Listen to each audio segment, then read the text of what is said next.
Revive చేసుకోవాలి. ఆ రోజు ఎన్నికల ముందు మేము ఒకటే చెప్పాం, ప్రజలు గెలవాలి, రాష్ట్రం నిలబడాలి. ప్రజలు గెలిపించారు, ప్రజలు గెలిచారు. వాళ్ళ మనోభావాల్ని, అదే మరిగా వాళ్ళ యాస్పిరేషన్స్ని మేము గౌరవించాల్సిన అవసరం ఉంది, సాధించాల్సిన అవసరం ఉంది. అయితే ఈరోజు రాష్ట్రంలో ఉండే ప్రత్యేకమైన పరిస్థితులు కూడా రోజు రోజుకు ఎంత తవ్వితే అంత భయంకరంగా కనపడొస్తున్నాయి. ఎంత లోతుందో మాకే తెలియదు. ఓసారి చెప్తారు సముద్రంలోకి దిగితే తప్ప లోతు తెలియదని. ఆ పరిస్థితిలో ఉంది. ఇది ఒక డిపార్ట్మెంట్ని కాదు, అన్ని డిపార్ట్మెంట్లో ఇదే పరిస్థితి ఉంది. అయితే ఎవరైతే మమ్మల్ని గౌరవించి మా మీద నమ్మకం పెట్టుకుని ఒక హిస్టారికల్ విక్టరీకి దోహదపడ్డారో వాళ్ళని కాన్ఫిడెన్స్ తీసుకొని ఎప్పటికప్పుడు అన్ని విషయాలు కూడా వాళ్ళకి చెప్పి మళ్ళీ ఏం చేయాలని చేయడం కోసమే ఈ ఎక్సర్సైజ్ స్టార్ట్ చేశాం. 1కి 10 సార్లు మేము చెప్పాల్సిన అవసరం ఉంది, అందరూ కూడా ఆలోచించాల్సిన అవసరం ఉంది. ఫైనల్గా ఏ విధంగా నిర్ణయాలు చేసి ఈ యొక్క వ్యవస్థని ఘాట్లో పెట్టాలి, ఆర్థిక వ్యవస్థను మళ్ళీ ఏ విధంగా పరిపుష్టి చేయాలి, మళ్ళీ అటు సంక్షేమం ఇటు అభివృద్ధి రెండు కూడా సమాంతరంగా ఏ విధంగా తీసుకుపోవాలనో ఆ ఎక్సర్సైజ్ స్టార్ట్ చేశాం. అందుకే 3వ వైట్ పేపర్ ఇది. అది కూడా చాలామందికి వైట్ పేపర్ అంటే మాకేంటి సంబంధం అనుకుంటారు. ఇవన్నీ వాస్తవాలు మీ ముందర పెట్టడం, యథార్థాలు మీకు తెలియజేయడం. మీరందరూ కూడా ఎన్ని పనులున్నా కామన్ మ్యాన్ కూడా, మామూలు పేదవాడు కూడా దృష్టి పెట్టవలసిన అవసరం ఉంది.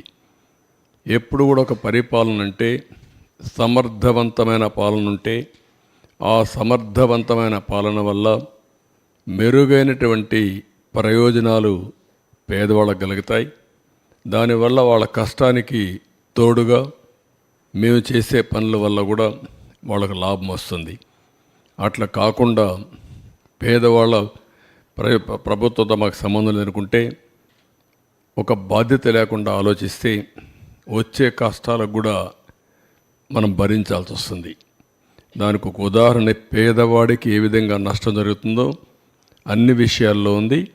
ఇందులో కూడా మీరు ఒకసారి ఆలోచిస్తే ప్రజలందరికీ అర్థమవుతుంది.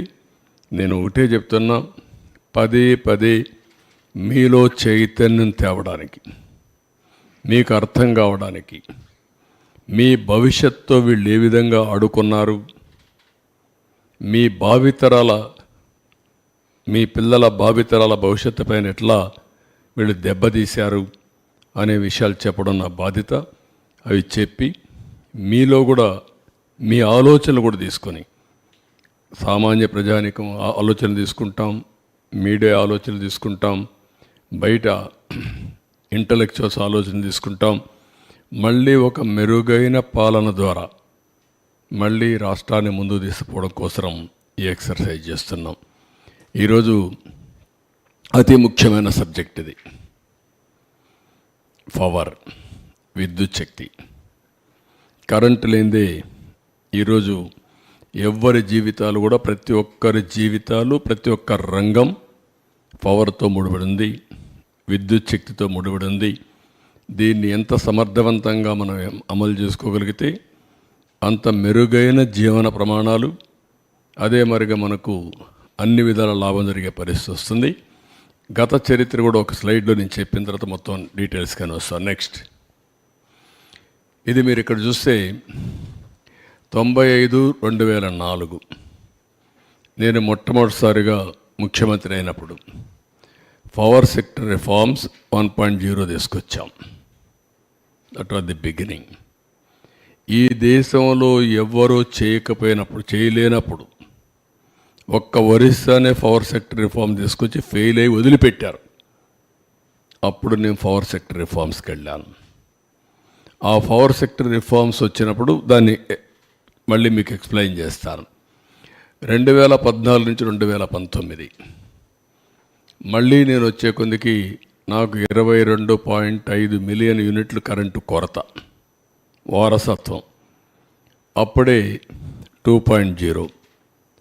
ఈసారి సోలార్, విండ్, ఇన్నోవేటివ్ పవర్ కోసం ముందుకు పోయాం. అవి కూడా ఏ విధంగా వచ్చాయి మీకు ఎక్స్ప్లెయిన్ చేస్తాం. 19-24 phenomenal increase in power tariff. నేను ఎన్నికల ముందు చెప్పాను, కరెంటు ఛార్జీలు పెంచకుండా వినూత్నమైన ఆలోచనలతో ఏ విధంగా చేయాలనో చేసి చూపిస్తానని చెప్పాను. వీళ్ళు వస్తానే విపరీతంగా పెంచేశారు. ఇంకొక పక్కన ఏదైతే 19-24లో అప్పులు కూడా విపరీతంగా పెరిగిపోయినాయి. 1,29,000 కోట్ల రూపాయల అప్పు ఉన్నాయి ఇప్పుడు. నేను డీటెయిల్స్ మీకు ఎక్స్ప్లెయిన్ చేస్తాను, ఇంకా ఎక్కువ అవుతాయి. ఇంకొక పక్కన 19-24 ఇన్ఎఫిషియెంట్ గవర్నెన్స్ వల్ల ఒక చేతగాని వ్యక్తి, ఒక అహంకారంతో విర్రవీగే వ్యక్తి వ్యవస్థల్ని ఏ విధంగా నాశనం చేస్తాడో ఇందులో మీరు చూస్తారు. ఒక అసమర్థుడు, ఒక అహంకారి, రెండూ కలిస్తే రాజకీయాలకు తగని వ్యక్తి అనేది కూడా మీరు అందరూ గుర్తుపెట్టుకోవాలి. అలాంటి వ్యక్తి వల్ల సమాజం ఏ విధంగా అతలాకుతలం అవుతుంది, అందరికీ ఏ విధంగా ఇబ్బందులు వస్తాయనే విషయం కూడా మనం గుర్తుపెట్టుకోవాల్సి వస్తుంది. మీరు ఈ ఫ్యాక్ట్ చూస్తే రాష్ట్రంలో ఉండే ప్రజలందరినీ కోరుతున్నాం, రాగద్వేషాలకు అతీతంగా ఆలోచించండి. ఏదో మీకుండే సిద్ధాంతాలు లేకుంటే కులమో మతం కాకుండా ఇంపార్షియల్గా మీరు ఆలోచిస్తే మీకే అర్థమవుతుంది ఎంత నష్టపోయాము. వే ఫార్వర్డ్ ఏం చేయాలని కూడా ప్రజలకు ఎక్స్ప్లెయిన్ చేయడం ప్రయత్నం చేస్తాను. ఇంకా సజెషన్ తీసుకుంటాం, దానిపైన ముందుకెళ్తాం. నెక్స్ట్ ఫస్ట్లో 95-2004 ఇప్పుడుండే పవర్ సెక్టర్ రిఫార్మ్స్ అన్నీ ఆ రోజు అమలు చేసిన power sector reforms. First state in the country to introduce power sector reforms 98లో అమలు చేశాం. అదే మరి ఇండిపెండెంట్ రెగ్యులేటరీ కమిషన్ అపాయింట్ చేశాం, ఏపీఈఆర్సీ. దేశంలోనే మొట్టమొదటి రెగ్యులేటరీ కమిషన్. ఆ తర్వాత టెలికాంలో, సివిల్ ఏవియేషన్లో ఇంకా చాలా డిపార్ట్మెంట్లు వచ్చాయి. దేశంలోనే రిఫార్మ్లో మొట్టమొదటి రెగ్యులేటరీ కమిషన్ పవర్ సెక్టర్లో వచ్చింది. అది కూడా మన ఆంధ్రప్రదేశ్లో వచ్చింది. ఈ రిఫార్మ్ ఫలితమే జనరేషన్ కంపెనీలు, ట్రాన్స్మిషన్ కంపెనీని, డిస్ట్రిబ్యూషన్ కంపెనీస్ ఒకప్పుడు 5 ఉండేటివి, ఇప్పుడు 3 ఉన్నాయి. కంబైన్డ్ ఆంధ్రప్రదేశ్లో 5 డిస్ట్రిబ్యూషన్ కంపెనీస్ ఉండేటివి. హైదరాబాద్, వరంగల్, తెలంగాణకి వెళ్ళిన తర్వాత ఉత్తరాంధ్ర, ఇక్కడ వచ్చే కొద్దిగా విజయవాడ, ఇక్కడ వచ్చే తిరుపతి. ఒకప్పుడు అనంతపురం ఉండేటివి. ఇన్ని 3 ఉన్నాయి. ఇప్పుడు 3 ఉన్నాయి. ఇప్పుడు ఇంకా నేను స్టడీ చేసుకుంటున్నాను, వల్ల సబ్జెక్ట్ని రీకలెక్ట్ చేసుకోవడం. ఇక్కడికి వచ్చేటప్పుడు ఎనర్జీ డెఫిషిట్ రెడ్యూస్ టు 1.5 2003-04 వచ్చాం. Compare to 7.1% at national level ఉండేది. అంటే ఆల్మోస్ట్ ఆల్ పవర్ సర్ప్లస్కు 2003-04 రీచ్ అయ్యాం. అంత మునుపైతే హైదరాబాద్లో కమ్యూనిస్టులు ఇక్కడ ఉంటారు, ఒకరిద్దరు మీడియా వాళ్ళు, రాఘవరెడ్డి ఉండేవాళ్ళు. ఏప్రిల్ వస్తే అసెంబ్లీ బడ్జెట్ సమావేశాలు 40-45 రోజులు. 45 రోజులు ఆయన నల్గొండ నుంచి మొత్తం మనుషులు తీసుకొచ్చి ఏపీఎస్సీబీ ఖైరతాబాద్లో మెయిన్ రోడ్డు అక్కడ పెట్టేసేవారు. అసెంబ్లీ మొత్తం స్టాల్వ్ అయిపోయేది. ఆ రోజంతా చర్చ దానిపైనే ఉండేటివి. ఈ విధంగా సమ్మర్ వస్తే నేనైతే అసెంబ్లీ నుంచి ఒక 1 స్టేజ్లో 95లో నేరుగా హెలికాప్టర్ వేసుకుపోయి ఆ ఎండిపోయిన పంటలు చూసి మళ్ళీ వచ్చి అసెంబ్లీకి సమాధానం చెప్పిన రోజులు ఉన్నాయి. అలాంటి సందర్భాలు చాలా ఉన్నాయి. అక్కడి నుంచి 2003-04లో మనం ఇది చేసాం. ఒక మాటలో చెప్పాలంటే నా పవర్ పోయింది, కానీ పవర్ సెక్టర్ రిఫార్మ్స్ వల్ల దేశం బాగుపడింది. 2004లో మేజర్గా అందరూ నన్ను వ్యతిరేకించి ఆ రోజు అప్రతిష్ట పాలు చేస్తే గవర్నమెంట్ పోగొట్టుకున్నాం. కానీ ఒక తృప్తి, నేను చేసిన పవర్ సెక్టర్ రిఫార్మ్స్ శాశ్వతం, దేశం బాగుపడింది, మన రాష్ట్రం కూడా బాగుపడే పరిస్థితికి వచ్చింది. ట్రాన్స్మిషన్ లాసెస్ ఒకప్పుడు 35% చూపించేవాళ్ళు, అది కూడా 38% కూడా లేదు. నేను వచ్చిన తర్వాతనే ఎనర్జీ ఆడిటింగ్ పెట్టాం. రిఫార్మ్స్లో భాగంగా అవన్నీ స్ట్రీమ్ లైన్ చేశాం. అది 20%, 23% 2003-04 తీసుకొచ్చాం. మళ్ళీ రెండోసారి వచ్చినప్పుడు 7-8% తీసుకొచ్చాం. నేను ఎప్పుడు ప్రపంచం అంతా చూసి 2-3% రావాలని చెప్పేవాడిని. ఆ విధంగా మొత్తం ట్రాన్స్మిషన్ లాసెస్ కానీ డిస్ట్రిబ్యూషన్ లాస్ కానీ పెద్ద ఎత్తుగా తగ్గించాం. Next 14-19 power sector reforms 2.0. ఇక్కడ గ్రోత్, డిమాండ్ అండ్ కన్జంప్షన్ రెండు చూసుకున్న తర్వాత ఫస్ట్ టైం మీరు చూస్తే 22.5 మిలియన్ యూనిట్లు కరెంటు కొరత బై డిసెంబర్ 2014కి పవర్ మేనేజ్మెంట్ చేశాం. అక్కడి నుంచి బై జనవరి 2018కి అంత సర్ప్లస్ తీసుకొచ్చాం. ఇక్కడ మీరు చూస్తే పీక్ డిమాండ్ 6,784 మెగావాట్ల నుంచి 9,453 మెగావాట్లకు పెంచాం, 39%. కన్జంప్షన్ 40,174 మిలియన్ యూనిట్ల నుంచి 54,555 మిలియన్ యూనిట్లు పెంచాం, 36%. No power cuts, no tariff increase, no quality problems. Quality power ఇచ్చాం. పవర్లో మనం గుర్తుపెట్టుకోవాల్సింది, లో వోల్టేజ్ ఉన్నా బల్బులు కాలిపోతాయి, హై వోల్టేజ్ ఉన్నా కాలిపోయే పరిస్థితి వస్తుంది. అలాంటి పవర్ సప్లై చేయగలిగాం. Per capita consumption grow at 1003 యూనిట్ల నుంచి 1,234 యూనిట్లు పెంచగలిగాం, 23%. ఆల్ ఇండియా లెవెల్లో 1010 నుంచి 1,181 పెంచారు, 17%. గవర్నమెంట్ ఆఫ్ ఇండియా ప్రోగ్రామ్స్ అన్నీ తీసుకున్నాం. ఐపీడిఎస్, డిడియు, జీవైఏ, ఉదయ్, పవర్ ఫర్ ఆల్, ఇవన్నీ తీసుకొని ఒక 5,000 కోట్ల రూపాయలు గ్రాంట్ తీసుకొచ్చాం గవర్నమెంట్ ఆఫ్ ఇండియా నుంచి. ఫస్ట్ మూవర్ అడ్వాంటేజ్ పెట్టి అవన్నీ తీసుకొచ్చాం. అంత మునుపు కూడా వరల్డ్ బ్యాంక్ గ్రాంట్ తీసుకొచ్చాం. నేను సీఎంగా దిగిపోయిన తర్వాత రాజశేఖర రెడ్డి సీఎం అయితే 2,500 కోట్లో 3,000 కోట్లో నేను తీసుకొచ్చిన పవర్ సెక్టర్ రిఫార్మ్స్ బెనిఫిట్ అతనికి వచ్చింది. ఆ రోజు జరిగింది. ఇక్కడ మీరు చూస్తే కొత్తవి న్యూ థర్మల్ యూనిట్స్ 2 ప్రారంభించాం. ఒకటి VTPS, 2 కృష్ణపట్నం. ఇంకొక పక్కన ఎనర్జీ ఎఫిషియన్సీ ఇంప్లిమెంటేషన్లో, అందులో రెడీనెస్లో వరల్డ్ బ్యాంక్ కూడా నెంబర్ 1 ప్లేస్ ఇచ్చారు, ఫస్ట్ ర్యాంక్ ఇచ్చారు. నెక్స్ట్ ఇక్కడ మీరు చూస్తే ఏపీ జెన్కో ఇన్స్టాల్డ్ కెపాసిటీ 4,114 మెగావాట్ల నుంచి 3,099 మెగావాట్లు పెంచాం, 75% పెరిగింది, 7,213 మెగావాట్లు అయింది.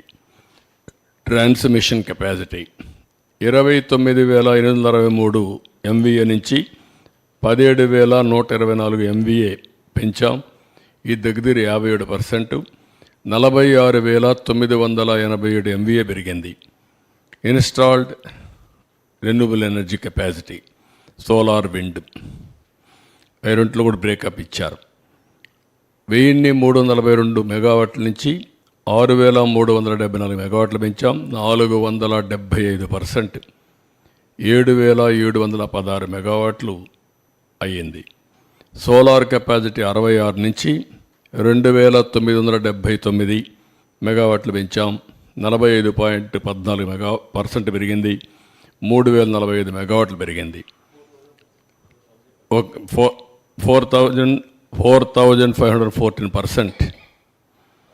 విండ్ 731 మెగావాట్ల నుంచి 3,346 మెగావాట్లు అదనంగా పెంచాం, 458%. అదే మొత్తం చూస్తే ఏంటో బ్యాటరీ అయిపోయి ఉంటుంది, 4,077 మెగావాట్లు అయింది. టోటల్ జనరేషన్ కెపాసిటీ 5,456 ఉంటే దాన్ని 9,473 పెంచి కట్ అయిపోతుంది చూడండి. 9,473 మెగావాట్లు పెంచి 174% పెంచి 14,929 మెగావాట్లు చేశాం. నెక్స్ట్ మీరు ఒకసారి అవార్డ్స్ చూస్తే ట్రాన్స్కో 12, జెన్కో 27, అదే మాదిరిగా ఈస్టర్న్ పవర్ 48, నెడ్ క్యాప్ 43, ఏపీఎస్పిసిఎల్ 9, ఇంకా ఒక 5 నెట్ క్యాప్, ఇవన్నీ మొత్తం మీరు చూస్తే 145 అవార్డులు వచ్చాయి. అదే మాదిరిగా నోటబుల్ అవార్డ్స్ వచ్చి national and international agencies best power utility ఉందా తీసురా, బెస్ట్ బ్యాక్,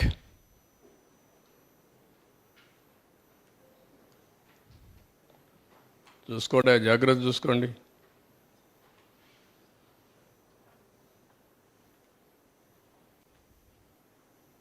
ఏది ఓకే, ఇది కరెక్ట్గా రావడం లేదు, ఎతకాలి, అలవాటు కావాలి. బ్యాక్ మొత్తం మీరు చూస్తే బెస్ట్ పవర్ యూటిలిటీ,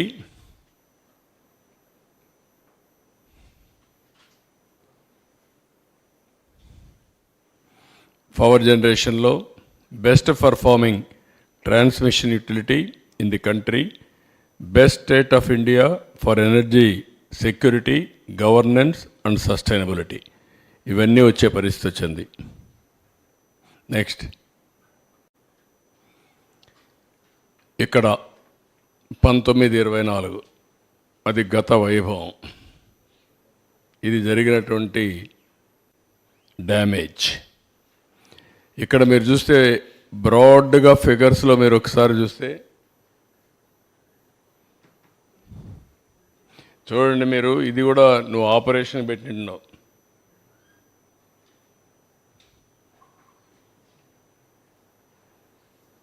రెండో కన్ఫ్యూజ్ అవుతుంది, తీసుకెళ్ళి ఒళ్ళు దగ్గర పెట్టుకొని పనిచేయండి,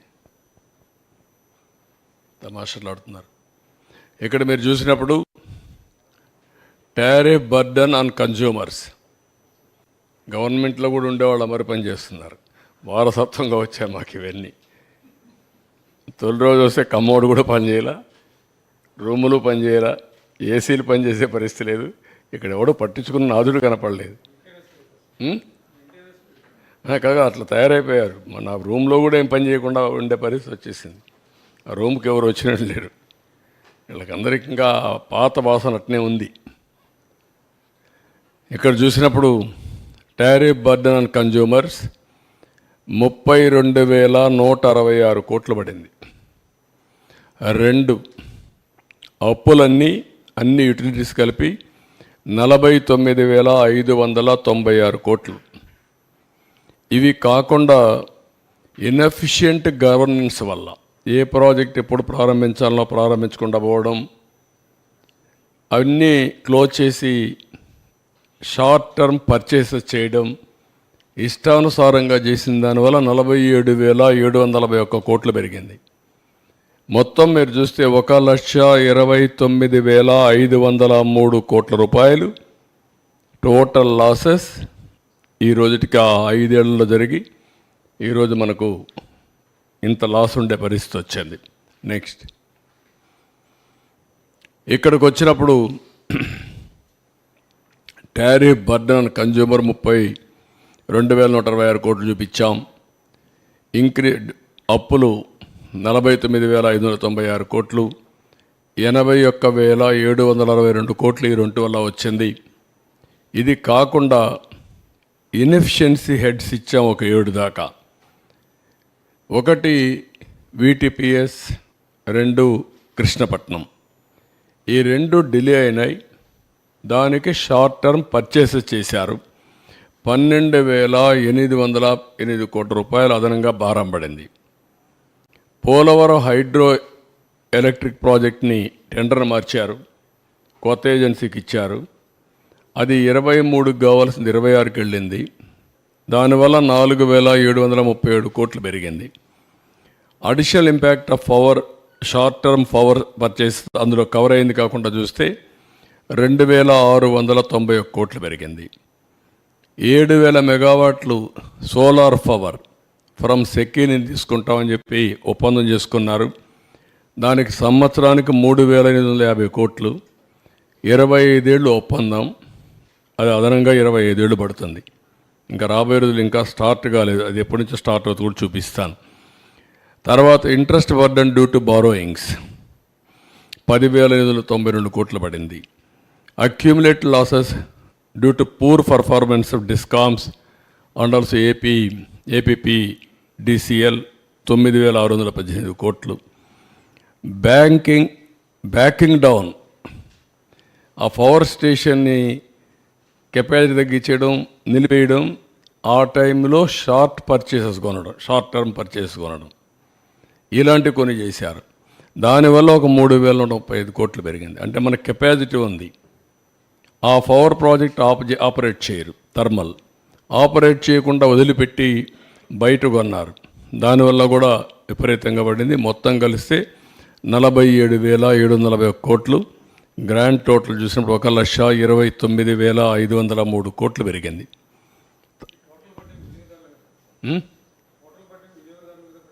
అందరికీ వాళ్ళ మీద కదా, ఎవరైనా సరే ట్యాక్స్ పేయర్స్ మనే కదా. ఇది ఒక అసమర్థ ప్రభుత్వం వస్తే ఏ విధంగా అవుతుంది, రాష్ట్రానికి ఏ విధంగా భారం అవుతుంది, ప్రజలకు ఏ విధంగా శాపంగా మారుతుందో ఇదొక కేస్ స్టడీ. చదువుకున్న వాళ్ళు మీరు గుర్తుపెట్టుకోవాల్సిన అవసరం ఉంది.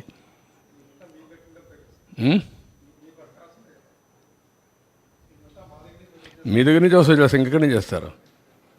రాష్ట్రంలో అన్ని మీ దగ్గర నుంచి. నెక్స్ట్ ఇక్కడ మీరు చూస్తే 1924 ఇన్వెస్టర్స్ కాన్ఫిడెన్స్ పోయింది, బ్రాండ్ ఇమేజ్ దెబ్బతినింది. ఇక్కడ సోలార్ విండ్కి పీపీఎల్ని రీనెగోషియేట్ చేస్తామన్నారు. సోలార్ విండ్ పీపీఎస్ అన్నీ లీగల్ ఛాలెంజెస్ అన్ని తీసుకొచ్చారు. ఏపీ హైకోర్టు అవన్నీ చెప్తూ క్వశ్చన్ లేదు, మీరు పే చేయాలని. వీళ్ళు వాడుకోకుండా ఉన్నదాన్ని కోర్టు ఆదేశాలతో ఫిక్స్డ్ ఛార్జెస్ పే చేయాల్సి వచ్చింది. ఇప్పుడు సోలార్ కానీ వాడుకుంటే ఆ కరెంటు మనకు వచ్చేది, వీళ్ళు వాడుకోలేదు, వాడుకోకుండా రిజెక్ట్ చేశారు. కోర్టు ఏం చెప్పింది, అవన్నీ కుదరవు, మీరు పే చేయాలంటే వాడుకోని కరెంటుకి 9,000 కోట్లు పే చేశారు. Apex operational expenditure 9,000. మీరు అందరూ గుర్తుపెట్టుకోవాలి, ఎప్పుడు కూడా పవర్లో సోలార్లో ఆపరేషన్ ఎక్స్పెండిచరే మొత్తం. ఇది క్యాపిటల్ ఎక్స్పెండిచరే. Operation expenditure zero. ఎందుకంటే ఎండకు పెడతాం, రా మెటీరియల్ అవసరం లేదు, కరెంట్ ఉత్పత్తి అవుతుంది, అక్కడి నుంచి ట్రాన్స్మిషన్కి వెళ్ళిపోతుంది. 9,000 కోట్ల రూపాయలు పే చేశారు. Removal of incentives already announced in earlier పాలసీస్లో 15, 18 ఎక్సెట్రా అన్నీ వచ్చాయి. 21 విండ్ మిల్స్ పీపీఏలు అవన్నీ అగ్రిమెంట్స్ ఇది చేశారు. అవన్నిటి వల్ల కూడా మళ్ళీ ఏపీఆర్సీ క్యాన్సిల్ చేసి 21 విండ్ దీన్ని చేశారు. హైకోర్టు డైరెక్ట్ చేసింది, వాళ్ళకు కూడా పే చేయాలని చెప్పారు. మొత్తం కూడా this is the burden. Next ఇంకొక పక్కన మీరు చూస్తే cancellation of contracts AP Transco with CRDA contract work వచ్చి 1,315 కోట్లు. అప్పటికి ఎక్స్పెండిచర్ పెట్టింది 406 కోట్లు. ఇప్పుడు అడిషనల్గా అయ్యేది 280 కోట్లు అవుతుంది. ఇప్పుడు ఎస్టిమేట్స్ చూస్తే 1,190 కోట్లు. అంటే ఈ వర్క్ క్యాన్సిల్ చేసిన దానివల్ల రాజధానిలో 281 crores అడిషనల్గా 280 కోట్లు అడిషనల్ ఎక్స్పెండిచర్ అవుతుంది, ధరల పెరిగింది దానివల్ల. ఇంకొక పక్కన ఇది బ్యాకింగ్ డౌన్ జనరేటర్స్. ఇది ఏం చేశారంటే విండు సోలార్ పవర్ రెండు కూడా 500 కోట్లు కన్జ్యూమర్ స్పెండింగ్ ఉంది, కమిషన్ అక్కడ అప్పుడు ఆపరేట్ చేయకుండా పోయిన దానివల్ల. హిందూజా ప్రాజెక్ట్ నాట్ షెడ్యూల్డ్, వాళ్ళు కూడా షెడ్యూల్ చేయకుండా పోయే కొందికి సుప్రీంకోర్టుకు పోతే వాళ్ళు ఇచ్చారు, కంపల్సరీగా పే చేయమంటే 1235 కోట్లు పే చేసే పరిస్థితికి వచ్చారు. ఇంకొక పక్కన ఏపీ జెన్కో నేను చెప్పాను, ఆ కంపెనీస్ 1922 వరకు క్లోజ్ చేశారు. షార్ట్ టర్మ్ అంటే తాత్కాలికంగా కరెంట్ అంతా ఓపెన్ మార్కెట్లో కొన్నారు, దానికి అడిషనల్గా బర్డన్ అయింది. నెక్స్ట్ ఇక్కడ ఇవన్నీ కలిపితే మీరు చూస్తే tariff increase 16,699, true up or fuel surcharge. నాకు ఇవన్నీ కొత్త పదాలు, అప్పట్లో లేవు నేను ఉన్నప్పుడు. నేను కరెంట్ ఛార్జ్ ఒకటే వేసేవాళ్ళం. ఇన్నోవేటివ్లో వచ్చారు వీళ్ళు, తెలివినంతా ఉపయోగించారు. అందుకే ఇక్కడికి వస్తే true up or fuel surcharge అన్నాడు, 5,886 కోట్లు వేశారు. ట్రూ అప్ ఛార్జెస్ అన్నారు, 3,977 కోట్లు వేశారు. ఎలక్ట్రిసిటీ డ్యూటీ 5,604 కోట్లు అయింది. ఒక యూనిట్కి ₹1 వేశారు. ఆ డబ్బులు ఎవరికి పోవాలి? ఎలక్ట్రిసిటీ డ్యూటీ యూటిలిటీకి పోవాలి, గవర్నమెంట్ తీసుకున్నారు. గవర్నమెంట్ ఇవ్వవలసినటువంటి టారిఫ్ వేరియేషన్ ఉంటుంది, అగ్రికల్చర్కు మేము గ్యారంటీ ఇస్తాం, అది గవర్నమెంట్ పే చేయాలి, అది పే చేయలేదు. గవర్నమెంట్ పే చేయాల్సింది పే చేయలేదు, ఎలక్ట్రిసిటీ డ్యూటీ వేసి ఇందులో ఆదాయం సంపాదించుకున్నాడు గవర్నమెంట్. మళ్ళీ అలాంటి వేరియేషన్ చేశారు. టోటల్గా వచ్చే కొందికి 32,166 కోట్లు అయింది. ఇందులో మీరు చూస్తే 8,180 కోట్లు ఒక్క డొమెస్టిక్ కన్జ్యూమర్స్ పైన పడింది. ఆవరేజ్ టారిఫ్ డొమెస్టిక్ కన్జ్యూమర్స్ మీరు చూస్తే ₹3.87 నుంచి ₹5.63 పెరిగింది. అంటే 45% డొమెస్టిక్ అంటే ఇంటికి వాడే వాళ్ళపైన కరెంట్ ఛార్జ్ పెరిగాయి. పూర్ కన్జ్యూమర్స్ ఎక్కువ సఫర్ అయ్యారు, పేదవాళ్ళ మీద భారం ఎక్కువ పడింది. అంటే 78-99% వాళ్ళ మీద పెరిగింది. ఇంకొక పక్కన మిడిల్ క్లాస్ చూసి 29% పెరిగింది. మొత్తం 1,53,00,000 మంది కన్జ్యూమర్స్ సఫర్ అయ్యారు.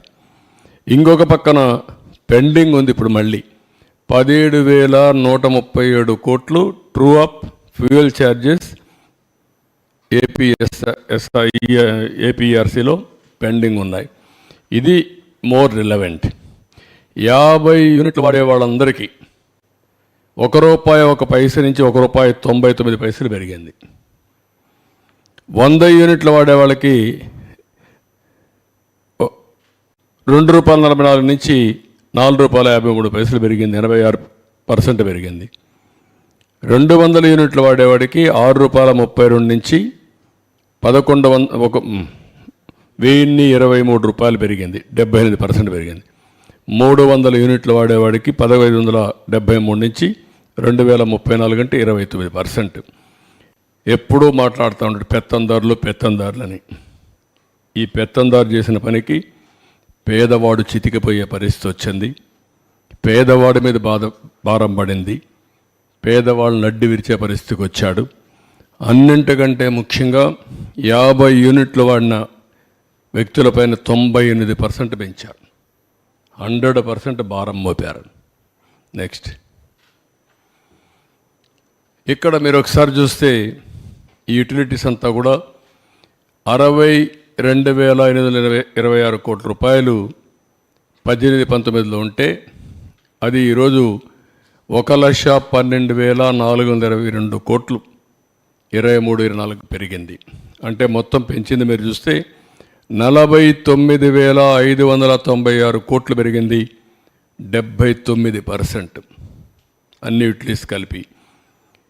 క్యాపెక్స్ లోన్స్ ఇంక్రీజ్డ్ అంటే క్యాపిటల్ ఎక్స్పెండిచర్ మీరు చూస్తే ఇందులో 36,772 నుంచి 46,380 కోట్లు పెరిగింది 5 ఇయర్స్లో.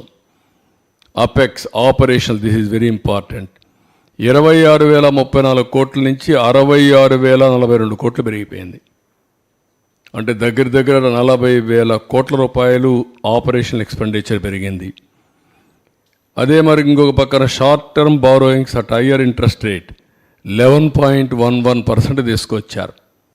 దీనివల్ల అడిషనల్ బర్డను 10,592 కోట్లు షార్ట్ టర్మ్ లోన్స్ మీద లాస్ట్ 5 ఇయర్స్ పడింది.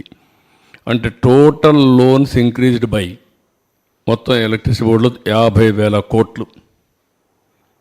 ఈ 50,000 కోట్లు ప్లస్ 32,000 కోట్లు సంవత్సరం భారం. ఇది మనం గుర్తుపెట్టుకోవాలి, ఎంత భారం వేశారనే దీనికి ఎగ్జాంపుల్ ఇది. నెక్స్ట్, ఇక్కడ ఇవన్నీ కూడా దీనికి రావాల్సిన డబ్బులు ఎలక్ట్రిసిటీ డిపార్ట్మెంట్కి కానీ యూటిలిటీస్కి కానీ గవర్నమెంట్ సబ్సిడీ అంత మునుపు కూడా ఉండేది, కొంత పెండింగ్. 7,680 కోట్లు ఉంటే అది 12,681 అయింది, 65% పెరిగింది. డిపార్ట్మెంట్స్ అన్ని అరియర్స్ 5,225 నుంచి 15,157 కోట్లు పెరిగింది, 188% పెరిగిపోయింది. ట్రూ అప్ ఫ్యూయల్ ఛార్జెస్ 17,137 కోట్లు ఇప్పుడు కూడా ఈఆర్సీ నుంచి ఎలక్ట్రిసిటీ కమిషన్ నుంచి రావాలి. అదర్ గవర్నమెంట్ రిసీవబుల్స్ 7,116 కోట్లు పెండింగ్ ఉన్నాయి. తెలంగాణ నుంచి 7,703 కోట్లు డ్యూస్ ఉన్నాయి. ఇవన్నీ చూస్తే మొత్తం కూడా 52,091 కోట్లు అందులో ఇంకా 1-2 అడిషనల్గా వచ్చాయి. అవన్నీ చూసినప్పుడు 52,091 కోట్లు వీళ్ళకి బకాయిలు వేరియస్ ప్లేసెస్ నుంచి రావాలి. అవుట్ స్టాండింగ్ రిసీవబుల్స్ ఇంక్రీజ్ ఒకప్పుడు 12,945 కోట్లు ఉంటే అది ఇప్పుడు 52,091 కోట్లు పెరిగి 39,146 కోట్ల రూపాయలు, 302% పెరిగాయి బకాయిలు. హెల్త్ ఆఫ్ ది ఆర్గనైజేషన్ పూర్తిగా క్షీణించిపోయే పరిస్థితికి వచ్చింది, చాలా సమస్యలు వచ్చాయి. నెక్స్ట్, ఇక్కడికి వచ్చినప్పుడు గవర్నెన్స్ వల్ల, చేతగాని పరిపాలన వల్ల, రిపీట్గా చెప్తున్నా మీరు గుర్తుపెట్టుకోవాలి, ఒక్కొక్కసారి పెద్ద పెద్ద కంపెనీలు కూడా ఇన్వెస్ట్మెంట్ పెట్టినప్పుడు చేతగాని మేనేజ్మెంట్ వస్తే అవన్నీ కూడా బీఎఫ్ఆర్కి వెళ్ళిపోతాయి, ఉండే ఆస్తులు కూడా పోతాయి. ఆ విధంగా వీళ్ళు చేశారు. వీటీపీఎస్ కృష్ణపట్నం డిలే, దీని నష్టం 12,818 కోట్లు. Polavaram hydro electric project delay 4,737 కోట్లు. Additional impact of short term power purchases, ఇది అదనంగా 2,691 కోట్లు. 7,000 మెగావాట్లు సోలార్ పవర్ సెకీ ద్వారా కొనేదానిలో సంవత్సరానికి 3,850 కోట్లు. ఇంట్రెస్ట్ బర్డన్, ఎక్కువ అప్పులు చేశారు, దానికి వడ్డీ కట్టాలి, దాని భారం 10,892 కోట్లు. ఏవైతే అక్యుములేటెడ్ లాస్ వచ్చాయో అవన్నీ మీరు చూస్తే డిస్కామ్స్లో, ఏపీపీ డిసిఎల్లో 9,618 కోట్లు. బ్యాకింగ్ డౌన్, వాలంటరీగా నిలిపేసి షార్ట్ పర్చేస్ కొన్నారు, షార్ట్ టైం పర్చేసెస్ కొన్నారు, దానికి 3,035 కోట్లు. మొత్తం కలిసి ఒక అసమర్థుడి పరిపాలన వల్ల 47,741 కోట్లు అయింది. అంటే తిక్కలోడు తిరణాలకు పోతే ఎక్కడో దగ్గర సరిపోయిందంటారు, ఆ పరిస్థితిలో మనం ఉన్నాం. ఏంటిది, ఏంటి పరిపాలన? ఇలాంటి వాడు అర్హత ఉందా పరిపాలించడానికి? ఇలాంటి వ్యక్తుల్ని సపోర్ట్ చేస్తే ఏమవుతారు? ఎక్కడా లేనంత నష్టం జరిగింది. అది నా బాధ, ఆవేదన ప్రతి ఒక్కరు అర్థం చేసుకోవాల్సిన అవసరం ఉంది. ఇంకా ఫర్దర్గా డీటెయిల్స్ పోతే నెక్స్ట్, ఇది ఒకసారి చూస్తే వీటీపీఎస్ 55 నెలలు డిలే అయింది కమెన్స్మెంట్కి, నిలిపేశాడు. డబ్బులు కొరత లేదు, డబ్బులున్నాయి, ప్రాజెక్ట్ స్టార్ట్ చేసాం, కావాలని ఇది ఉండాలన్నా వద్దా అని డిలే చేసి తర్వాత ఆపరేట్ చేశారు. 55 నెలలు డిలే అయింది. దాని కాస్ట్ వచ్చి 2,029 కోట్లు అదనంగా కాస్ట్ పడే పరిస్థితికి వచ్చింది. అదే మరి ఇంకొక పక్కన 21 మిలియన్ యూనిట్స్ని ప్రొక్యూర్ చేశారు, దానివల్ల భారం 4,895 కోట్లు.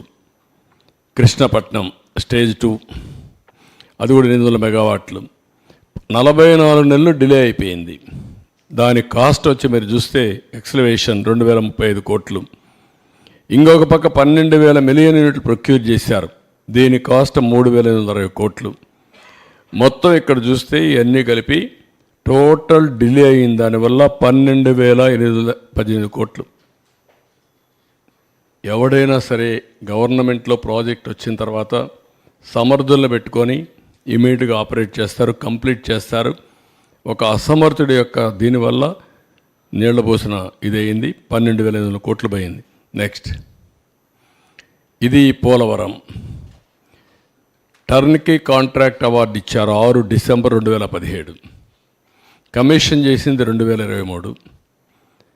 టర్మినేట్ చేశారు మళ్ళా దాన్ని చేసి 26 వరకు కొత్త కాంట్రాక్ట్కి ఇచ్చారు.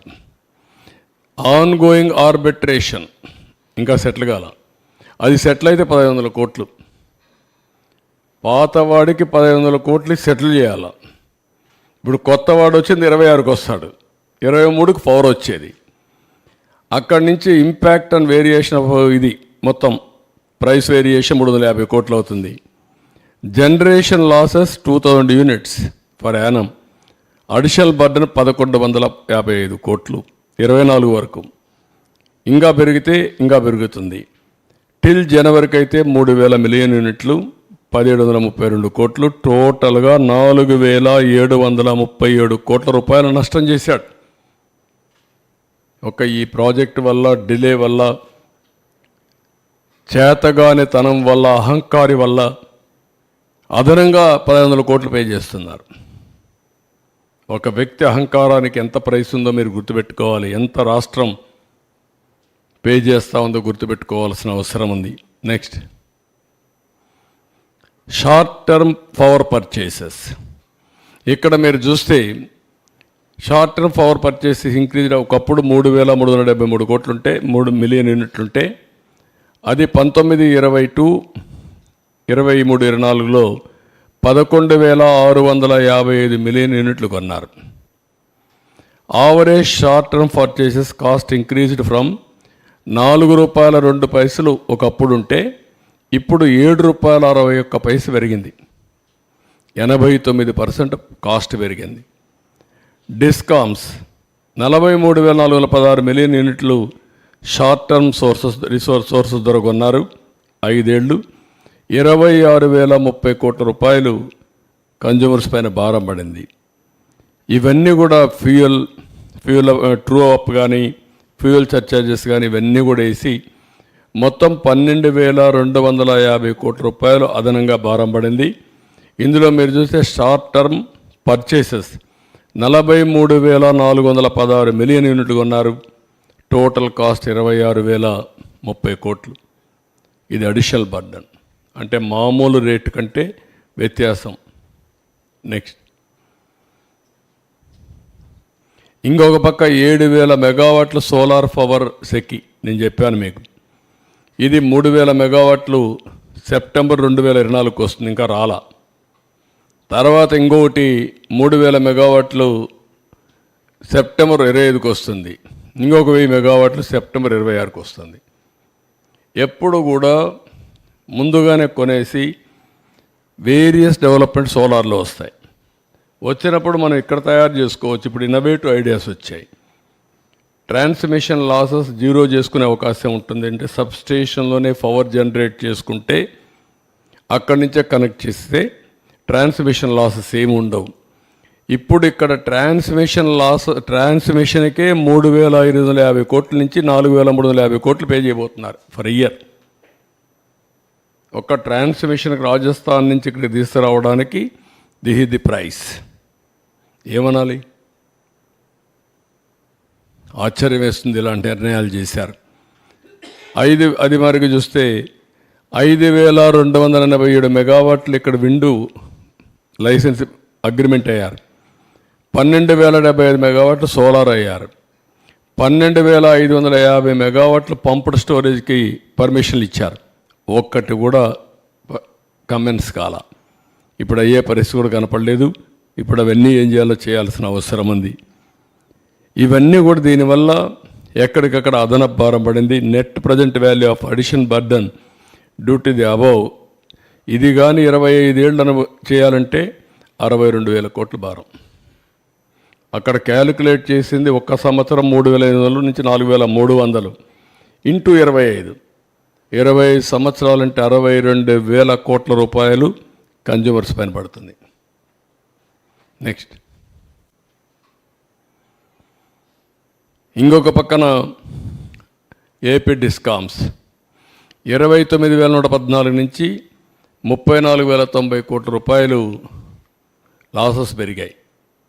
Short term power purchases high కాస్ట్తో కొనడం, ఇక్కడి నుంచి గవర్నమెంట్ ఇవ్వాల్సిన సబ్సిడీస్ ఇవ్వకపోయిన దానివల్ల వడ్డీతో రుణాలు తెచ్చుకోవడం.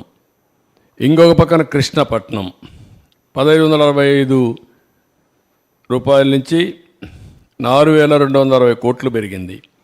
Delay in commencement stage 2, 3 unit 44 నెలలు ఇది. దానివల్ల అడిషనల్గా 2035 రెండు కలిపి 9,618 కోట్లు పెరిగే పరిస్థితికి వచ్చింది. నెక్స్ట్, అప్పట్లో ఎవ్రీ యూనిట్ మీరు చూస్తే మేము ఉన్నప్పుడు రేటింగ్ అన్నీ ఏ ఉండేటి, క్రిసిల్ కానీ ఏ రేటింగ్ ఏజెన్సీ అయినా ఏలు ఇచ్చేవాళ్ళు. ఇప్పుడు C, B, D, D, C, BC minus all these things వచ్చే కొందికి అడిషనల్ ఇంట్రెస్ట్ 1.1% పెరిగింది.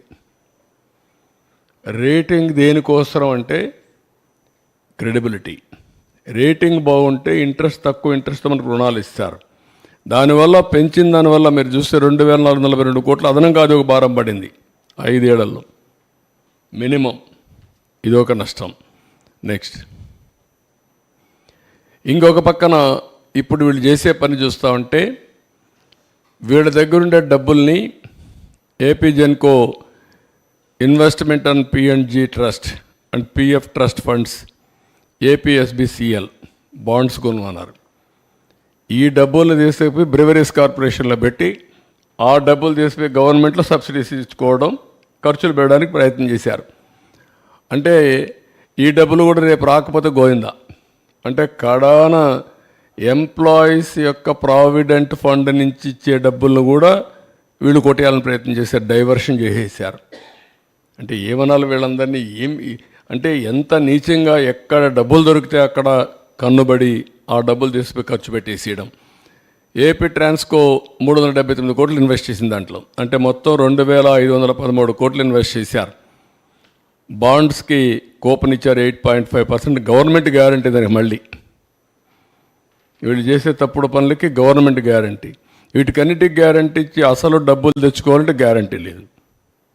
ఒక విషియస్ సర్కిల్ని క్రియేట్ చేసి ఒక విచిత్రమైన పరిస్థితుల్లో పరిపాలన చేశారు. మళ్ళీ ఇప్పుడు చూస్తే డిలే కమెన్స్మెంట్స్ వల్ల 2,566 మెగావాట్ల power projects, power cuts for domestic consumers. ఇప్పుడు పవర్ కట్స్ వచ్చాయి, ఇండస్ట్రీకి వచ్చాయి, కమర్షియల్కి వచ్చాయి. ఇవన్నిటి వల్ల మీరు చూస్తే ఎక్కడికక్కడ steep tariff increase and reimposing power cuts వల్ల sales growth limited to 4.8%, one of the lowest in the country. Power ఎప్పుడు కూడా ఇంక్రీజ్ అవుతూ ఉంది. వేరియస్ పర్పస్ కొడుతున్నాం. ఒక పక్క ట్రాన్స్పోర్ట్, ఎలక్ట్రికల్ వెహికల్స్ వస్తున్నాయి, ఇంకో పక్క ఇండస్ట్రీ, ఇంకో పక్క డొమెస్టిక్, ఇంకో పక్క ఎక్కడికక్కడ ఇండస్ట్రియల్ గ్రోత్ రేట్ పెరుగుతూ ఉంది. కానీ లోయెస్ట్ పవర్. దీనివల్ల ఏమైంది, గ్రోత్ రేట్ ఆగిపోయింది. గ్రోత్ రేట్ ఆగిపోతే ఆదాయం తగ్గిపోయింది, అభివృద్ధి ఆగిపోయింది, ఆదాయం తగ్గిపోయింది, అప్పుల పాలయ్యే పరిస్థితికి వచ్చాం. మళ్ళీ ఇది ఒక సైకిల్ మళ్ళా రివర్స్లో. నెక్స్ట్, ఇప్పుడు వే ఫార్వర్డ్ ఏం చేయాలనేది. ఇప్పుడు ఒకసారి చూస్తే మొత్తం 1,29,503 కోట్ల రూపాయలు. ఇంకొక పక్క 25 ఏళ్ళు అయితే 62,000 కోట్లు. ఇంకొక పక్క ఇన్వెస్టర్స్ కాన్ఫిడెన్స్ మొత్తం పోయింది. ఇప్పుడు ఏం చేయాలి, మొత్తం లేనిపోనే అగ్రిమెంట్లు చేసి కూర్చున్నారు. ఇవన్నీ ఇప్పుడు మళ్ళీ ఎట్లా హ్యాండిల్ చేయాల్సిన అవసరం ఉంది. ఇప్పటి నుంచి సీరియస్గా ఆలోచిస్తున్నాం. పవర్ కట్స్ లేకుండా క్వాలిటీ పవర్ ఎట్టివ్వాలి, రిలయబుల్ ఎట్టివ్వాలి, అఫోర్డబుల్ రేట్స్ ఎట్ రావాలి. అదే సమయంలో ఎనర్జీ సెక్టర్ కూడా ర్యాపిడ్గా ట్రాన్స్ఫార్మ్ అవుతూ ఉంది. చాలా మార్పులు చేర్పులు వస్తున్నాయి, ఊహించిన పరిణామాలు వస్తున్నాయి. ఇవన్నీ కూడా అధ్యయనం చేసుకొని ఏదైతే ఒకప్పుడు 1.0 నేనే పవర్ సెక్టర్ రిఫార్మ్ తీసుకొచ్చాం, సెకండ్ పవర్ సెక్టర్ రిఫార్మ్స్ 2.0 తీసుకొచ్చాం, ఇప్పుడు 3.0 పవర్ సెక్టర్ రిఫార్మ్స్ ఎట్లా ట్రాన్స్ఫార్మ్ చేయాలనో ఈ సెక్టర్ని ఎట్లా రివైవ్ చేయాలి, రీస్ట్రక్చర్ చేయాలి, రీబిల్డ్ చేయాలి. ఈ మూడు కూడా చేయాల్సిన అవసరం ఉంది. దానికోసం ఆలోచిస్తున్నాం. ఇది బిగ్గెస్ట్ ఎక్సర్సైజ్. నేను అందుకే చాలాసార్లు మీకు చెప్పాను, నా లైఫ్లో ఇలాంటి వ్యవస్థలు విధ్వంసమైన సందర్భం ఎప్పుడూ చూడలేదు. 4వసారి నేను ముఖ్యమంత్రి. 4వసారి ముఖ్యమంత్రి అయిన తర్వాత ఈ సెక్టరే ఒక ఎగ్జాంపుల్.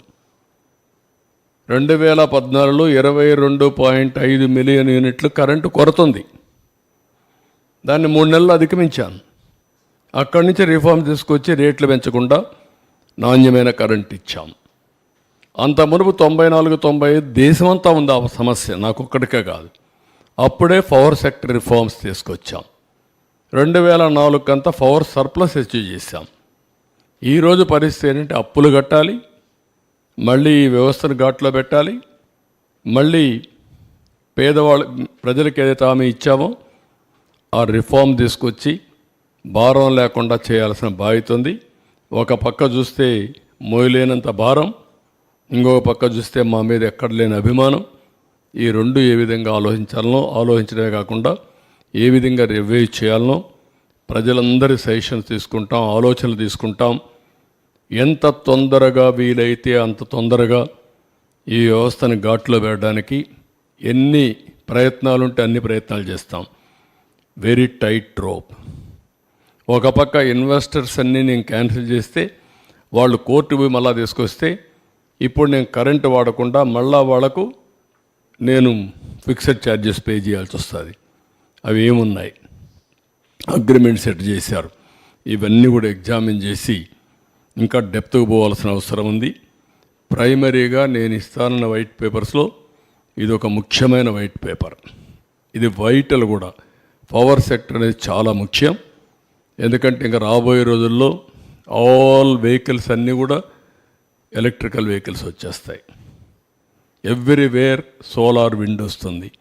ఇంకా మనం ముందుకు పోతే హైబ్రిడ్ మోడల్లో కానీ తయారు చేసుకోగలిగితే టోటల్గా కాస్ట్ కూడా తగ్గించే అవకాశం వస్తుంది. This is in brief.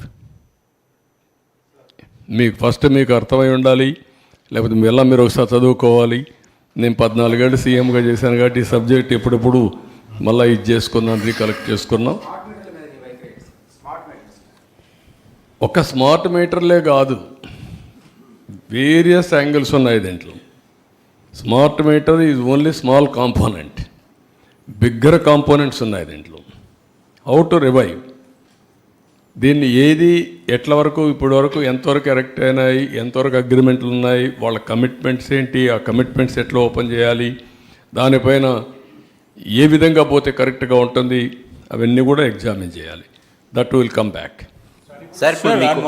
Sir ఇప్పుడు ఈఆర్సీ దగ్గర పెండింగ్లో ఉన్న 17,000 కోట్లని ఏం చేస్తారు? అంటే గవర్నమెంట్ ఏమన్నా షూరిటీ ఇస్తుందా ఈఆర్సీకి కానీ, లేదా అదే బ్రదర్ ఇవ్వాలంటే డబ్బులు ఎక్కడ ఉన్నాయి? షూరిటీ ఇవ్వాలంటే గవర్నమెంట్ దగ్గర ఎక్కడుంది? అన్ని నేను ఏంటంటే వాస్తవాలనే మేము ముందర పెడుతున్నా, ప్రజల ముందర పెడుతున్నాం.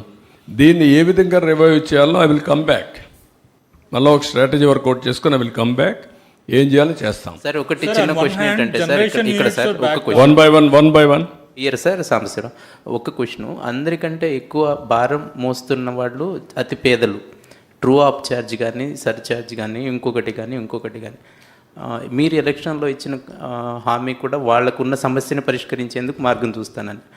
ఫస్ట్ ప్రయారిటీగా దాని మీద ఏమైనా మీరు యాక్షన్ తీసుకునే అవకాశం ఉందా? ఉంటే ఆ ఆలోచన ఏంటి చెప్పగలిగితే బాగుంటుంది. అంటే నేను ఏమంటానంటే ఇప్పుడు ఇమ్మీడియట్గా భారం పడిపోయింది. నెక్స్ట్ రెగ్యులేటరీ కమిషన్ మళ్ళీ టారిఫ్ రావాలి. ఆ టారిఫ్ కూడా ఎప్పుడు వస్తుంది మీకు? నెక్స్ట్ మార్చికి వస్తుంది. నవంబర్లో ఫైల్ చేస్తారు, అప్పుడు వస్తుంది. ఒక పక్క టారిఫ్ని ఎట్లా కంట్రోల్ చేయాలి, రెండోది దీన్ని ఎట్లా రివైవ్ చేయాలి. పేదవాళ్ళకు లాంగ్ టర్మ్లో, ఇప్పుడు షార్ట్ టర్మ్లో కూడా నెక్స్ట్ నుంచి ఎట్లా చేయాలి, ఆ తర్వాత ఎట్లా చేయాలి. వేరియస్ ఛాలెంజెస్ ఉన్నాయి. ఇప్పుడు నేను ఢిల్లీకి వెళ్ళాను, అందరి మంత్రులను కలిశాను, ఫైనాన్స్ మినిస్టర్ని కలిశాను. ఇప్పుడు వాళ్ళు కూడా ఎంతవరకు హెల్ప్ చేయగలుగుతారో హెల్ప్ తీసుకోవాలి. మన భారం ఓకే, మనకిక్కడ ఓట్లేసి ఒక దుర్మార్గుడిని ఒక తెక్కలోని తీసుకొచ్చుకున్నాం, ఇష్ట ప్రకారం చేసి వెళ్ళాడు. వాళ్ళకి 29 రాష్ట్రాలు, ఒక రాష్ట్రాన్ని మొత్తం చేయలేరు. మన కష్టంతో మనం చేసుకుంటూ వాళ్ళ చేయూత కూడా తీసుకోవాల్సిన బాధ్యత మన మీద ఉంది. అట్లా కాకుండా మొత్తం మీరు భారం తీసుకోండి, మీరే చేయండి అంటే ఒకవేళ ఎన్డీఏలో భాగస్వాములుగా ఉన్నా వాళ్ళకు కూడా ఇబ్బందులు ఉంటాయి. ఈ విషయం ప్రజలు గుర్తుపెట్టుకోవాలి. ఒక దుర్మార్గుడు చేసిన పనికి ఇప్పుడు తెలంగాణ ఉంది, ఆదాయం ఉంది అక్కడ. ఇక్కడ ఆదాయాన్ని కూడా చంపేశాడు, ఆదాయాన్ని చంపేశాడు, అప్పులు చేశాడు.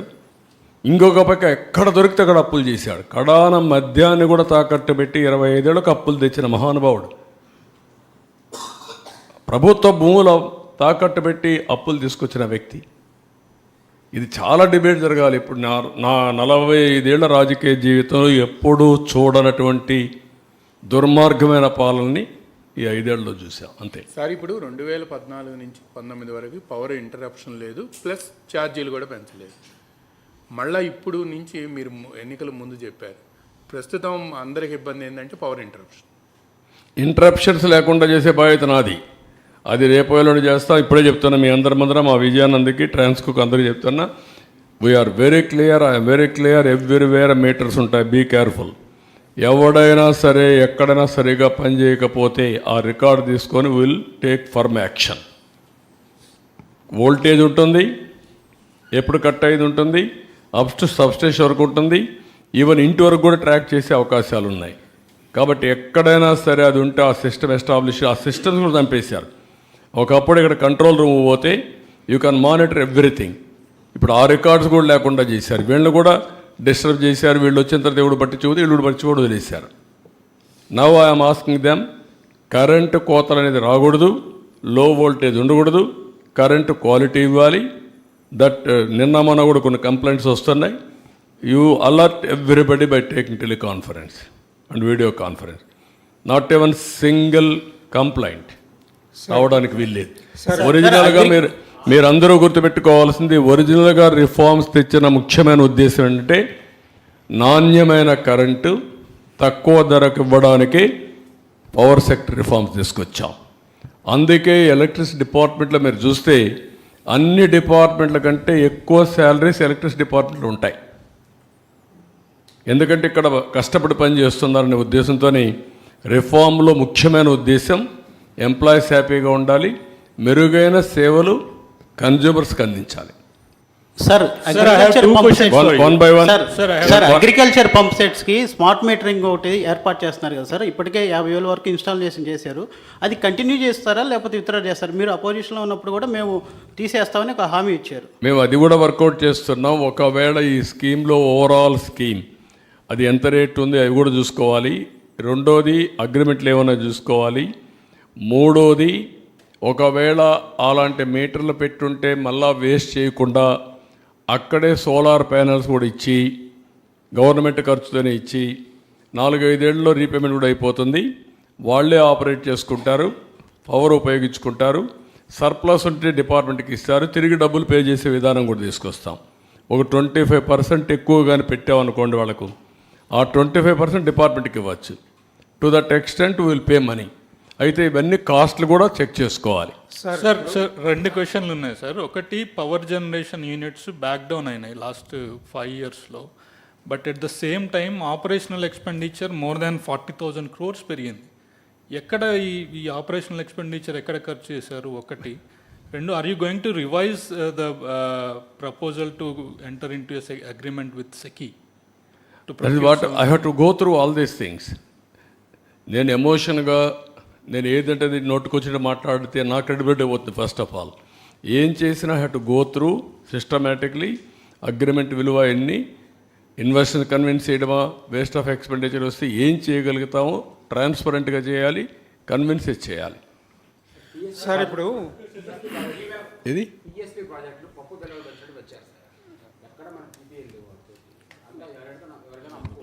అంటే జగన్ చేసిన విధ్వంసులు అదొకటండి. అంటే 2 ఆస్పెక్ట్స్ ఉన్నాయి. ఒకవేళ బయట వెళ్ళాయనుకోండి ఈ ప్రాజెక్టులు, మనకు నష్టం లేదు, మన కన్జ్యూమర్ నేతను పడుకుంటే చాలు మనకు.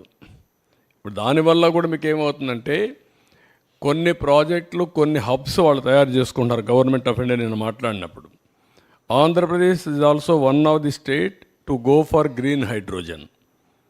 ఇప్పుడు ఉదాహరణకు ఒకప్పుడు మనం ఏం చేసామంటే విశాఖపట్నంలో 2000 మెగావాట్లు ఇంపోర్ట్ కోల్తో ఎన్టీపీసీ పవర్ జనరేషన్కి ఇచ్చాం.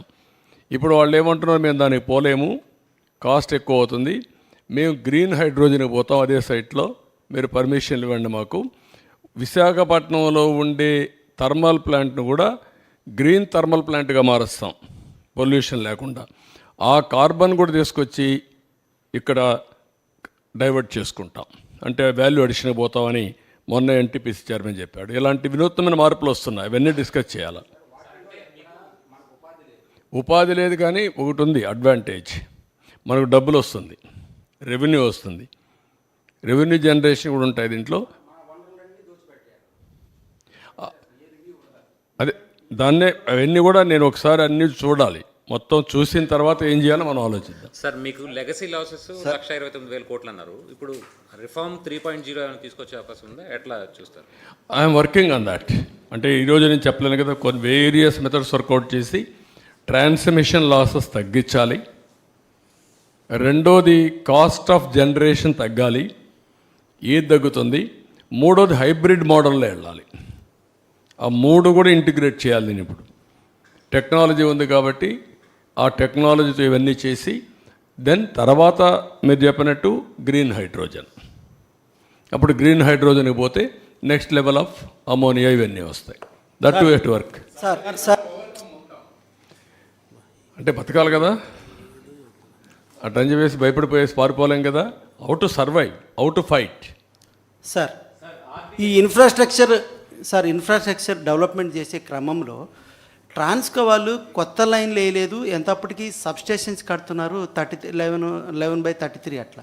కానీ 120 అలాగే 200, 400 కేవీకి సంబంధించినటువంటి మెయిన్ లైన్లు అనేది లేకపోవడం వల్ల చాలా ప్రాబ్లం అవుతుంది. అట్లాంటి ఈ 3.0లో ఉంటాయా? అంటే మెయిన్ లైన్ లేకుండా ఎంత వాట్ ఐఎమ్ సేయింగ్, ఎన్ని వచ్చినా కూడా ఇప్పుడు అందుకే లోకల్ జనరేషన్ వస్తే ఈ లైన్స్ అవసరం లేదు. ఇప్పుడు నెంబర్ 1 షార్టేజ్ వచ్చినప్పుడు గ్రిడ్ మేనేజ్మెంట్కి లైన్స్ కావాలి. రెండోది అడిషనల్ పవర్ జనరేట్ చేసినప్పుడు కొంతమంది ముందుకు వచ్చేది ఏంటంటే మన స్టేట్లో, ఎందుకంటే ఇది ఎడ్యుకేషన్ కూడా కావాలి, గ్రీన్ హైడ్రోజన్ పోవాలండి. అది ఫ్యూచరిస్టిక్. గ్రీన్ హైడ్రోజన్కి ఎంతవరకు పోగలుగుతారు, అది వైబిలిటీ ఉందా, కొంతమంది ముందుకు వస్తున్నారు, మాట్లాడుతున్నారు. ఫస్ట్ ఎన్టీపీసీ మేము వెళ్తాం, మీరు పర్మిషన్ ఇవ్వమంటున్నారు. దానికి సెపరేట్ లైన్ వేయాలి మళ్ళీ. ఆ గ్రీన్ హైడ్రోజన్ వస్తే అందులో కూడా మనకు ఆదాయం వచ్చే పరిస్థితి వస్తుంది, ట్యాక్సెస్ ఇవన్నీ వస్తాయి. ఇవన్నీ కూడా ఎగ్జామిన్ చేసుకొని మనం గవర్నమెంట్ ఆఫ్ ఇండియా కూడా ఆంధ్రప్రదేశ్ని, మధ్యప్రదేశ్ని, గుజరాత్ని గ్రీన్ హైడ్రోజన్ హబ్స్గా పెట్టుకున్నారు. ఒక 3 రాష్ట్రాలని డెవలప్ చేయాలని చెప్పి ఆలోచిస్తున్నారు. అవన్నీ కూడా ఎగ్జామిన్ చేయాలి. సార్ తెలంగాణ కూడా విద్యుత్ బకాయిలు రావాల్సింది. One by one major subject ఇది. Sir solar power sir, one by one. Sir solar పవర్లో పిఎం సూర్యోదయ స్కీమ్ కింద Andhra Pradesh lagging behind sir. We're in 14th place. They are giving 78,000 subsidy for 3 kilowatt and 60,000 subsidy. మనం 1 lakh units కానీ పెట్టుకుంటే, house roof top solar పెట్టుకుంటే అవి కూడా వస్తాం, 3 crore units generate per month. అదేమా నేను ఏం చెప్పాను, డెమోక్రటైజేషన్ ఆఫ్ పవర్ జనరేషన్ అన్నాను. అంటే మీ ఇంట్లోనే కరెంట్ తయారు చేయొచ్చు, మీ పొలంలో కూడా తయారు చేయొచ్చు, నువ్వు వాడుకోవచ్చు, వాడుకునేది మిగిలింది డిపార్ట్మెంట్కి ఇవ్వచ్చు. రెండోది క్యాపిటివ్ జనరేషన్కి వెళ్ళొచ్చు. ఒకవేళ ఏదైనా మనకు డబ్బులు క్రాస్ సబ్సిడీ ఇవ్వాల్సి వస్తే ఎలక్ట్రిసిటీ డ్యూటీకి వెళ్తే విన్ విన్ సిచ్యువేషన్. ఇప్పుడు ఎట్లా వసూలు చేశారు, 1 రూపీ ఫర్ యూనిట్, 5,000 కోట్లు వసూలు చేసి ఆ డబ్బులు వీళ్ళు తీసేసుకున్నారు, డిపార్ట్మెంట్కి ఇవ్వలేదు. అదే క్రాస్ సబ్సిడీకి ఇచ్చుంటే ఇంకొంచెం బెటర్గా ఉండేది. ఇవన్నీ వర్కౌట్ చేస్తాం. ఏది ఇప్పుడు అన్నీ కూడా ఏంటంటే గవర్నమెంట్కు కొన్ని వనరులు రావాలి, గవర్నమెంట్ కొన్ని ఆబ్లిగేషన్లు చేయాలి, సంక్షేమం, ఎంపవర్మెంట్, పేదవాళ్ళ కోసం చేయాలి. How to balance all these things will work it out. మీరు అంతకుముందు ఉన్నప్పుడు ఓన్లీ 1 by 1 మీరు కూడా సబ్సిడీ సోలార్ మీద మీరు అంతకుముందు ఉన్నప్పుడు సబ్సిడీలు కూడా ఇచ్చారు సార్. కానీ ఇప్పుడు ఆ సబ్సిడీ కూడా ఇంప్లిమెంట్ అవ్వట్లేదు. వాటిని మళ్ళీ అన్నీ కూడా నేను ఇప్పుడు అందుకే ఫస్ట్ కట్లో మీకు ఇవన్నీ చెప్పాను. ఇది చర్చ జరగాలి, మళ్ళీ అసెంబ్లీలో కూడా చర్చిస్తాం, మళ్ళీ ప్రజల్లో కూడా చర్చిస్తాం. వచ్చిన తర్వాత I will take a call. ఇవన్నీ కూడా ఫైనల్గా తీసుకొని ఏం చేయాలో చేస్తాం. సార్ తెలంగాణ గవర్నమెంట్ నుంచి ఒక 7,000 కోట్లు విద్యుత్ బకాయిలు రావాల్సి ఉంది సార్. ఆ విషయంలో ఏం చేయబోతా ఉన్నారు, వాటిని సాధించారు. నిన్న కూడా ఈ ఇష్యూ ఫ్లాగ్ చేశాం. సరే కొన్ని వాళ్ళు కూడా, ఎందుకంటే కమిటీ కూడా వేసాం, క్యాబినెట్ సబ్ మన అఫీషియల్ కమిటీ ఒకటి, మినిస్టర్స్ కమిటీ కూడా ఒకటి వేసాం. They will discuss all this issues. Sir ఇప్పుడు టారిఫ్స్ పెంచకుండా నాణ్యమైన విద్యుత్ అందజేస్తూ ఉంటున్నారు, అట్లాగే లాసెస్ నేను చెప్పాలి కదా, ఇప్పుడు చెప్పాను నేను. నువ్వు చెప్తున్నావు నాకు, నేను ఉండే వాస్తవ పరిస్థితి కాదు సార్. ఇప్పుడు లాస్ట్ టైం ఏమైందంటే లాస్ట్ 5 yearsలో ఈ ట్రూ అప్ ఛార్జెస్ అలాగే సర్ఛార్జెస్ అని చెప్పి 300 రూపాయల బిల్లు వస్తే 700 అంటే 400 కలిపి 700 రూపాయల బిల్లు కట్టించుకున్నారండి. టీడీపీ కూడా ఆందోళన చేసింది దాని మీద. ఇప్పుడు రాబోయే కాలంలో అంటే టారిఫ్లు పెంచుతాం కానీ లేకపోతే కనుక ఇటువంటి ఛార్జెస్ ఏమన్నా కస్టమర్ మీద ఏమైనా ఇంపోజ్ చేసే అవకాశం ఉంటుందండి? అంటే నేను ఏమంటానంటే, నేను వాస్తవాలు 1,29,503 కోట్ల రూపాయలు బకాయిలు ఉన్నాయి. దీన్ని సర్వైవ్ చేయాలి.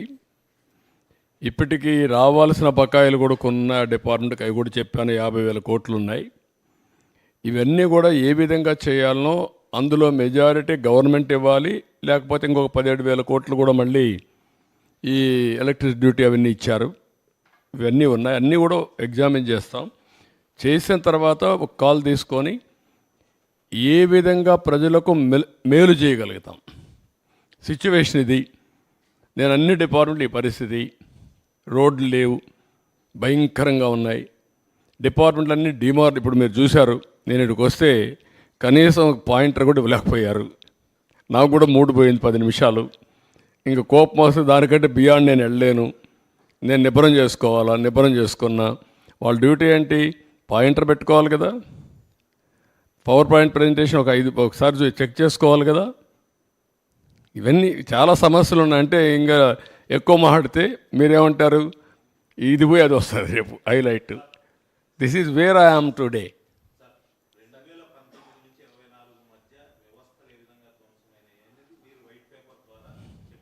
మైక్ పులివెందుల ఎమ్మెల్యే ములాఖత్తులు అని జైలు దగ్గరికి వెళ్తూ నేను చంద్రబాబు గారిని హెచ్చరిస్తున్నా అంటూ పదే విమర్శలు చేస్తున్నారు. ఏం చేద్దామంటావు? ఏం చేద్దారంట? అదే నేను చెప్పేది కాదు, ఇట్లే మాట్లాడుతూ ఉంటారు. ఇప్పుడు ఇంకోటి కూడా గుర్తుపెట్టుకోవాలి, రాజకీయ ముసుగులో కరుడుగట్టిన నేరస్తులు వచ్చి రాష్ట్రాన్ని లూటీ చేసి, ఆ లూటీ చేసిన డబ్బులతో ఎక్కడికక్కడ డ్రైవింగ్ ఇచ్చేసి వ్యవస్థలకే ఒక ఛాలెంజ్గా తయారైపోయారు. అదొక సమస్య ఉంది నాకు ఇక్కడ. మీరు గుర్తుపెట్టుకోవాలి, వ్యవస్థలో 5 ఏళ్ళు సంపాదించిన డబ్బులు ఉంది, ఏ వ్యవస్థనైనా కొనే శక్తి ఉంది, ఆ వ్యవస్థను కొనే పరిస్థితికి వస్తారు. అందుకే మార్నింగ్ కూడా బ్యాంకర్స్ అని చెప్పాను, 200-500 రూపాయలు రద్దు చేయండి, క్యాష్లెస్ విలేజెస్ ఉండేట్టుగా, ఎక్కడ చూసినా డిజిటల్ కరెన్సీ ప్రమోట్ చేయండి మీరు అని చెప్పాం. అవన్నీ ఏంటి మనం చెప్పేట్టు లాంగ్ టర్మ్లో ఒక వాల్యూ బేస్డ్ ఇవన్నీ. కానీ ఇప్పుడు ఎట్లా ఫేస్ చేయాలి? ఇవన్నీ ఉంటాయి. ఎవరు ఎన్ని అరిచినా, ఎన్ని బెదిరింపులు చేసినా ఐఎమ్ వెరీ క్లియర్, ఎవ్వరు కూడా నేరస్తులు తప్పించుకోలేరు, అవినీతి పరులు తప్పించుకోలేరు. ఎక్కడ విక్టిమైజేషన్ ఉండదు ఈ గవర్నమెంట్లో. ఈ గవర్నమెంట్లో ఒకటే ఉంటుంది, ఫర్మ్గా ఉంటుంది గవర్నమెంట్, ఎవ్వరికి భయపడదు, సిస్టమేటిక్గా ఉంటాం. ఎవరు తప్పు చేసినా, ఎవరు రాజకీయ ముసుగులో బెదిరించాలన్నా ఆ బెదిరింపులకు ప్రభుత్వం భయపడదు. సార్, ముఖ్యంగా కరెంటు బిల్లులు చూపించి సంక్షేమ పథకాల్లో కూడా కోత విధించారు గడిచిన 5 ఏళ్ల కాలంలో. అంటే 500 రూపాయల కంటే బిల్లు ఎక్కువ వస్తే అర్హుడు కూడా ఆ లబ్ధి చేకూరిన పరిస్థితి ఉంది. ఆ విషయంలో ఎలాంటి కేర్ తీసుకోబోతా ఉన్నారు? వాట్ ఐఎమ్ సేయింగ్, అల్టిమేట్గా నేను ఎప్పుడు చెప్తాను, అభివృద్ధి జరగాలి, సంపద సృష్టించాలి, ఆదాయాన్ని పెంచాలి. పెంచిన ఆదాయం మళ్ళా అభివృద్ధికి, సంక్షేమానికి రెండుకి ఖర్చు పెట్టి సస్టైనబిలిటీ తీసుకురావాలి. ఇప్పుడు అన్నీ ఇంబ్యాలెన్స్ అయిపోయినాయి. ఇంబ్యాలెన్స్ అయిపోయిన దాన్ని బ్యాలెన్స్ ఎట్ట చేయాలి, ప్రజలు ఎట్ట అర్థం చేసుకోవాలి.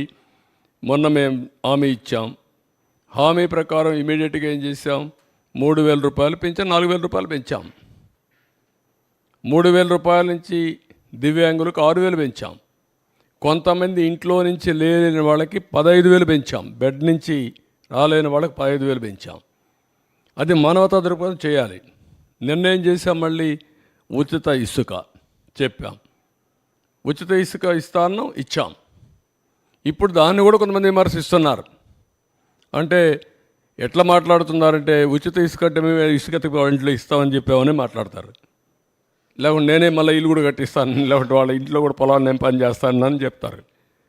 ఏం చెప్పమంటారు వాళ్ళని? ఇది రాజకీయం.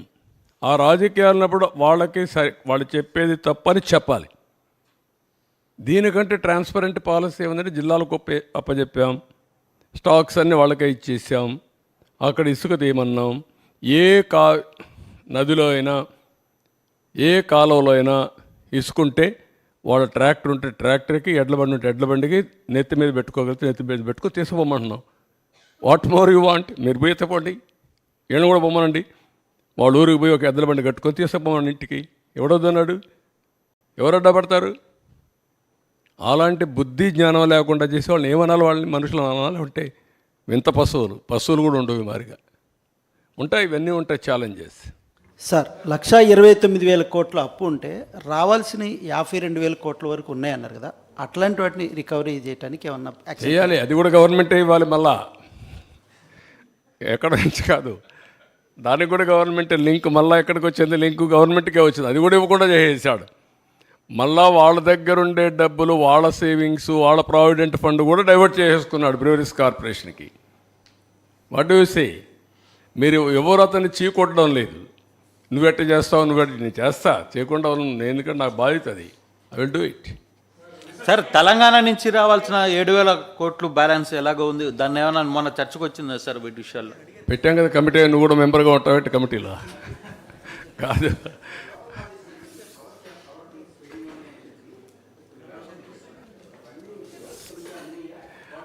అది అది అది కూడా చూడాలి. ఇచ్చారా? లోకల్ బాడీస్ నుంచి ఎప్పటికప్పుడు పవర్ కట్ చేశారు, ఇది డబ్బులు కట్ చేశారు ఫైనాన్స్ కమిషన్ నుంచి. అవి మీకు వచ్చాయా లేదంటే గవర్నమెంట్కి వెళ్ళిపోయినాయా? పార్ట్ వచ్చాయన్నాడు. అది చూడాలి, లెక్కలు చూడాలి. ఇప్పుడు లెక్కలు చూడాలంటే ప్రజెంట్ సిఏజీ కూడా లాభం లేదు, కొత్త సిఏజీ ఏర్పాటు చేయాలి ఇప్పుడు.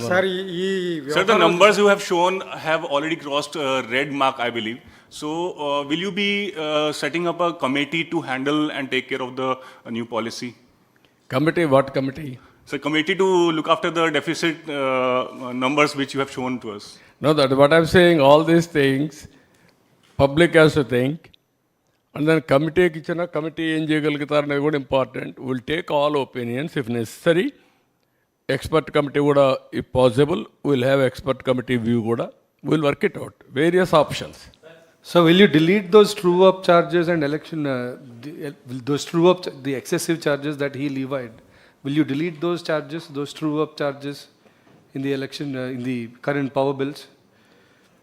No, what I am saying, if you do that furtherగా ఎక్కడికి పోతుందో తెలియదు కదా. ఇప్పుడు అప్పులే అంత ఉంటే రేపు కొనలేకపోతే, కోల్ కొనలేకపోతే మళ్ళీ ఎక్కడికి పోతాం? పవర్ ఇవ్వలేం. ఇది ఒక విషియస్ సర్కిల్లో ఉన్నాం. ఈ విషియస్ సర్కిల్ నన్ను అర్థం చేసుకొని step by step how to come out అనేది కొంచెం టైం పడుతుంది. Will think over. అల్టిమేట్గా కన్జ్యూమర్కి మెరుగైన సేవలు అందించాలి, దానికోసం వర్కౌట్ చేస్తారు. లాస్ట్ టైం ఏం చేశారు? ఇష్టానుసారంగా చేసి 19 వరకు మేము చేసిన పనులు ఉపయోగించుకొని 24, 23కి వచ్చే కొద్దికి పవర్ కట్లు పెట్టే పరిస్థితికి వచ్చారు. I don't want to go to power cuts again. Quality power ఇవ్వాలి, కాస్ట్ ఎఫెక్టివ్గా ఇవ్వాలి, ఏమేం మార్గాలను చూసుకోవాలి. One A short term, medium term, long term. I have to plan it. So will the state government launch a campaign for common people to adopt rooftop solar panels? Everything we will do. What all possible, everything. ఒకవేళ అందరూ roof టాప్కి వెళ్ళిపోయి అందరూ power వాళ్ళే మేము generate చేసుకుంటామంటే common మ్యాన్కి ఇవ్వాల్సి కూడా ఉంది మళ్ళీ. అది కూడా ఒక ఇవన్నీ కూడా ఏంటంటే హైబ్రిడ్ మోడల్లో వెళ్ళాలి.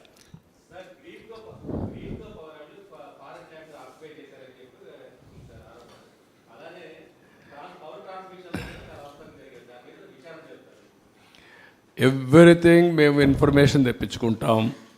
అదే సమయంలో ఆరోపణలు చేస్తారా, కమిటీలు వేస్తారా, ఎంక్వైరీలు వేసేస్తారా, ఎవరు ఇన్వెస్ట్మెంట్ లేకుండా చేసేస్తారా మీరంటే దానికి సమాధానం లేదు. కాదు, ఇప్పటికే ఈ రాష్ట్రంలో ఒక భూతం ఉందని ఎవడు రావాలంటే భయపడుతున్నారు.